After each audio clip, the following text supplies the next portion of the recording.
כשהייתי צעירה, ההורים שלי היו מלאכים. בגלל שכל החיים שלי הייתי על אוניות, מהר מאוד התאהבתי בים. הייתי ילדה די קטנה, אבל כבר אז למדתי מההורים שלי איך לטפל בספינה.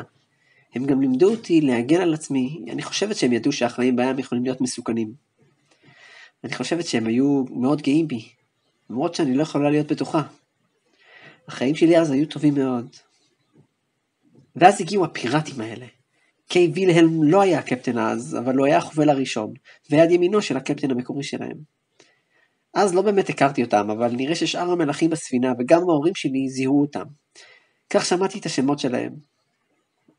הם ניסו לקחת מהספינה את כל מי שהם חשבו שיוכלו למכור לעבדים, והרגו את כל מי שהיה מיותר או שהתנגד עליהם. ההורים שלי ניסו להגן עליי, לוודא שהם לא ייקחו אותי או יפגעו בי, אבל השודדים רק הרגו אותם, מול העיניים שלי. כל מה שקרה אחר כך היה לי די מעורפל. אני זוכרת שלקחתי את החרב מהידיים של השודד שהרג אותם. זה בטח מאוד הפתיע אותו שילדה צעירה כמוני מתקיפה אותו.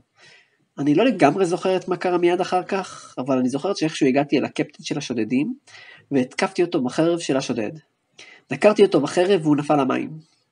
אני מניחה שזה היה הדבר שהכי הפתיע את השודדים.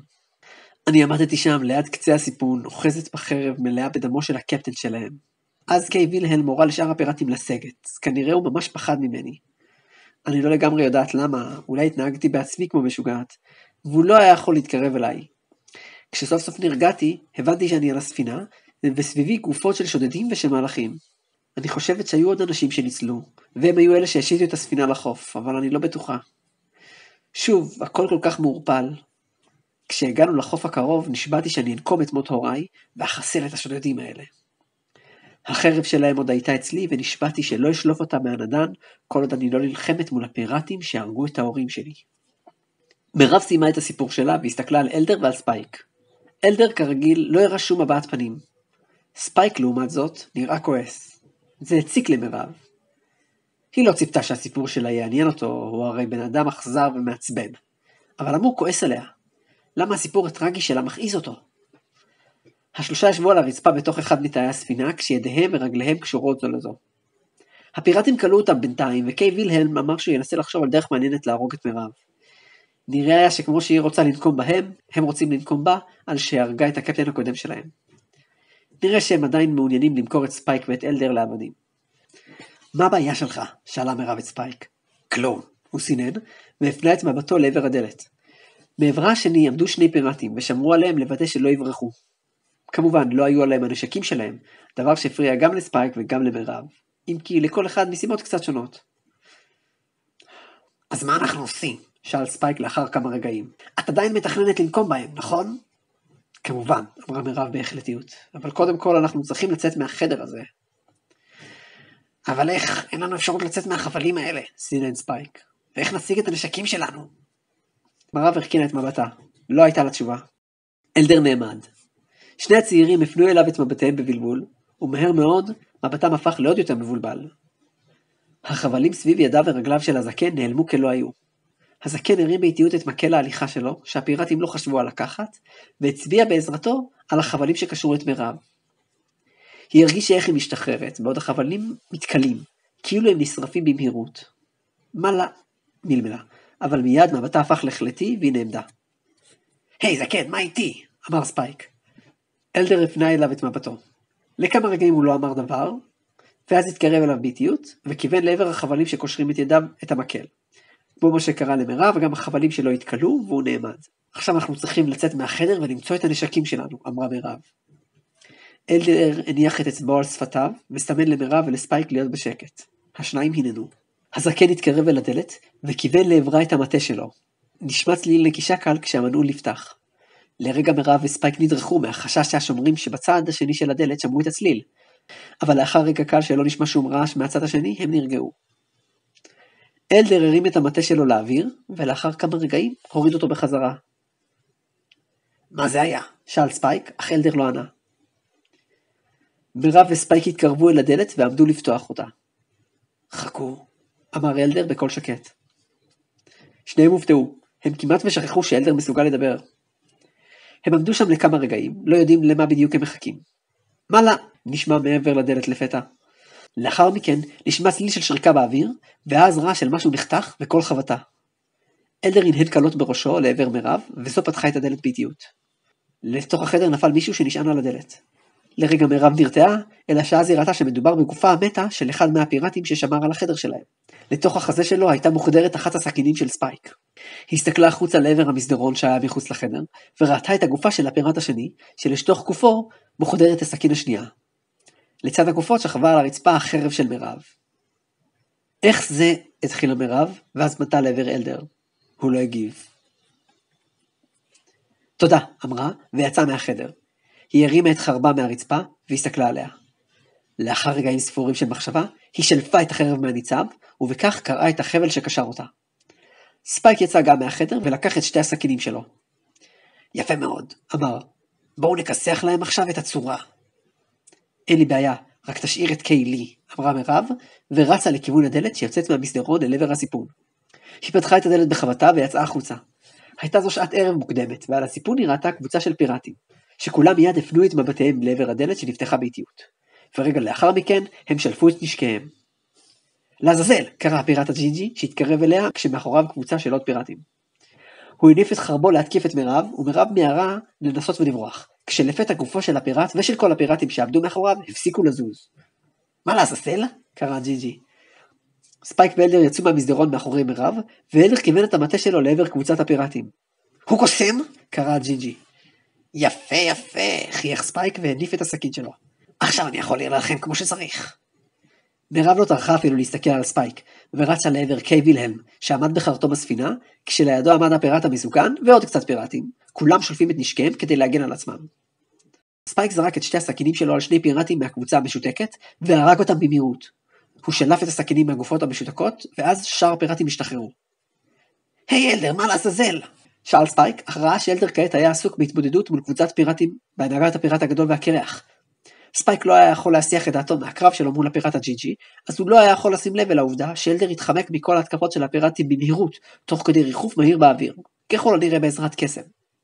זה למד אתכם לא להתעסק איתי, אמר ספייק בזמן שהתכונן מהתקפה של אחד הפיראטים בעזרת סכין אחת, והרג פיראט אחר בעזרת סכין אחרת. בשטח כזה אני יכול להילחם בקלות. לעזאזל איתך, סינן הפיראט הג'ינג'י, ומיהר להתקיף את ספייק. ספייק קפץ לאחור, תוך כדי שהוא זורק לעבר הג'ינג'י את אחת מהסכינים שלו. הסכין נתקעה בכתפו של הג'ינג'י, אך נראה היה שהפגיעה לא הייתה קטלנית. הפיראט הקרח נראה מאוד מתוסכל מהעובדה שהוא או אף אחד מהפיראטים שאיתו לא הצליחו אפילו לפגוע פגיעה קלה באיש הזקן שריחף מולם במהירות והתחמק מכל התקפה בזריזות. עד כה הקוסם לא פעל באופן אגרסיבי כלפי אף אחד מהם, אבל הוא הבין שמדובר בקוסם ושאין להם מושג איזה קסמים הוא יכול לעשות. לפתע הוא הרגיש כאב חזק בצילו והחרב נפלה מידו. הוא פנה להסתכל הצידה וראה ששניים מהפיראטים שסייעו לו עד עכשיו התקיפו אותו בחרבותיהם ודקרו אותו. מה? הוא התחיל. הפיראטים הוציאו מגופו את חרבותיהם, ואז, בלי להגיד דבר, התקיפו אחד את השני והרגו זה את זה. שאר הפיראטים בקבוצה נבהלו, וזרקו את חרבותיהם בידיהם. הפיראט הקרח אחז בפצעיו, והסתכל על אלדר, שהבעת פניו לא השתנתה. מה עשית? במקום לענות, אלדר מיהר להסתובב, והפנה את מבטו לכיוון חרטום הספינה. הפיראט הקרח הפנה את מבטו אפוא, וראה איך מירב מתקרבת לעבר קיי וילהלם, ושאר קבוצת הפיראטים. היא עלתה במדרגות שמובילות אל קצה הסיפון, והניפה את חרבה. ספייק דרך על חזהו של הפיראט הג'ינג'י, ששכב על גבו. הוא הניף את ידו ועמד לזרוק את הסכין לעבר חזהו של הפיראט. סביבם היו גופותיהם של הפיראטים שספייק הרג בינתיים, וביניהם גם כמה פיראטים שחיים, שזרקו את נשקיהם ונסוגו לאחור, בהם ספייק לא נגע. זה היה נחמד, אמר ספייק לג'ינג'י. הרבה זמן לא יצא לי להילחם ככה. אבל מה אתה אומר? איך אני ארגיש אחרי שאני אהרוג אותך? הפיראט הג'ינג'י לא ענה. אתה מבין, אני נהנה מהלחימה, אבל העניין של ההרג לא מושך אותי במיוחד, המשיך ספייק. אבל זה לא כאילו אני מתנגד או מפחד מההרג. לא יודע, זה חלק מהבעיה שלי. אני לא חושב שממש אכפת לי, אתה יודע? זה די מעצבן. הג'ינג'י לא הבין על מה ספייק מדבר. אני מניח שזה די מוצדק מצידי להרוג אותך אחרי שאתה חטפת אותי ותכננת למכור אותי לעבדות. וגם אני מניח שלעזור לנקמה של חברה שלי גם קשור? לא, רגע. אני יכול בכלל לקרוא לילדה הזאת חברה? לא ממש אכפת לי גם מזה. אתה מבין, זו הבעיה. לא אכפת לי. וזה מעצבן אותי. הוא זרק את הסכין מידו, וזו נתקעה בחזהו של הג'ינג'י. הוא הרים את ראשו לכיוון מירב, וראה שהיא מתקרבת אל קבוצת הפיראטים שעמדה בחרבתו מאוניה. ביניהם עמד הקפטן שלה.